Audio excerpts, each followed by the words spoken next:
नमस्कार दोस्तों। आज के इस एक्सप्लेनर में हम 3 मई को हुए UP police constable mock test का पूरा हिसाब किताब समझने वाले हैं।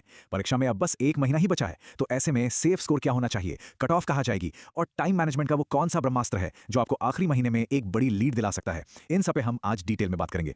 चलिए शुरू करते हैं। तो एक बार फटाफट आज के एजेंडा पर नजर डाल लेते हैं। हम बात करेंगे मुख्य मॉक टेस्ट के आंकड़ों की, श्रेणीवार कट ऑफ की, विषयवार आदर्श स्कोर की, अंतिम महीने की रणनीति की और आखिर में मिनी मॉक्स और टाइम मैनेजमेंट पर चर्चा करेंगे। चलिए सबसे पहले बढ़ते हैं अपने पहले सेक्शन की तरफ, की मॉक टेस्ट स्टैटिस्टिक्स, यानी इस पूरे कंपटीशन का असल पैमाना आखिर है कितना। अब जरा इस नंबर को देखिए, 1,92,85,000, लगभग 1,92,000 से ज्यादा। ये नंबर सच में होश उड़ा देने वाला है।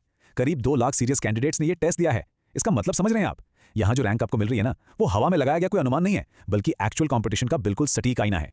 और हाँ, कंपटीशन का लेवल तो देखिए। इन करीब 2 लाख लोगों में से 59,000 कैंडिडेट्स ऐसे हैं जिन्होंने 200 से ज्यादा नंबर स्कोर किए हैं। ये साफ दिखाता है कि टक्कर कितनी कड़ी होने वाली है।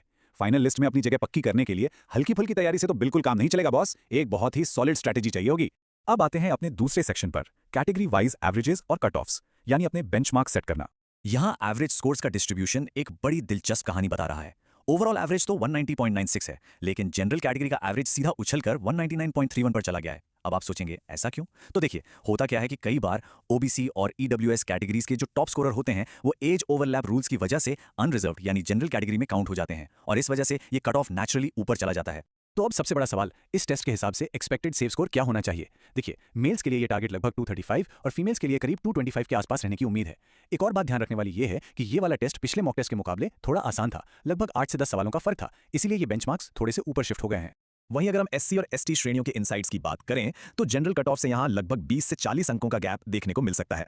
तो ऐसे में अगर आप 200 का आंकड़ा छू रहे हैं तो ये एक बहुत ही शानदार फाइटर स्कोर माना जाएगा। ये वो सॉलिड बेस है जिस पर आप सिलेक्शन की पक्की नींव रख सकते हैं। चलिए अब आगे बढ़ते हैं सेक्शन नंबर 3 पर, सब्जेक्ट वाइज आइडियल स्कोर्स। यहां हम टॉप 5,000 के बेंचमार्क्स को समझेंगे। अगर आपको टॉप टियर में आना है तो सब्जेक्ट वाइज मार्क्स का गणित कुछ इस तरह दिखना चाहिए। हिंदी में 32 से 33 सवाल सही होने चाहिए, जनरल स्टडीज यानी जीएस में 25 से 26 और मैथ्स में लगभग 22 से 23। अगर आप इन नंबर्स के आसपास हैं तो यकीन मानिए आप बिल्कुल सही ट्रैक पर जा रहे हैं। अब आते हैं सबसे जरूरी हिस्से पर, section 4, final month subject strategy. अपने स्टडी प्लान को आखिरी महीने में कैसे ऑप्टिमाइज करें। देखिए, जनरल स्टडीज यानी जीएस हमेशा से ही थोड़ा टफ लगता है। हालांकि इस बार कोई नेगेटिव मार्किंग नहीं है, फिर भी 20 से 25 का स्कोर एवरेज माना जाएगा और अगर आप 25 से 30 लाते हैं तो वो सच में एक्सीलेंट होगा। इस गैप को कवर करने के लिए सोनवीर सर की 1000 क्वेश्चंस वाली सीरीज जैसे टारगेटेड रिसोर्सेज का इस्तेमाल करना एक बेहतरीन रणनीति रहेगी। मैथ्स की स्ट्रैटेजी बहुत ही स्ट्रेट फॉरवर्ड है। आप सब कुछ जीरो से पढ़ने का टाइम नहीं है। आपको उन वीक चैप्टर्स को पहचानना है जहां से बार बार सवाल पूछे जाते हैं। इन हाई वेटेज टॉपिक्स को ठीक करने के लिए आप सुबह 9 बजे वाली दीपक भाटी सर की वन शॉट क्लासेस का पूरा फायदा उठा सकते हैं।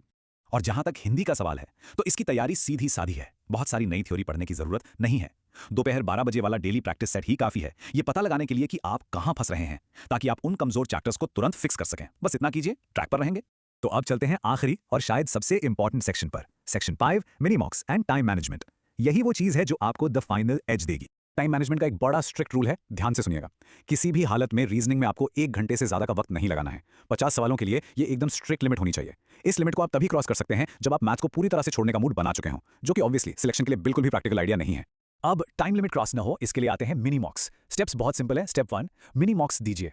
स्टेप 2, हर सब्जेक्ट में लगने वाले टाइम को बारीकी से ट्रैक कीजिए और स्टेप 3, आइडेंटिफाई कीजिए और उन वीक चैप्टर्स को ठीक कीजिए जहां टाइम ज्यादा खर्च हो रहा है। स्पीड बढ़ाने और एग्जाम हॉल के प्रेशर को हैंडल करने का ये एकदम सॉलिड तरीका है।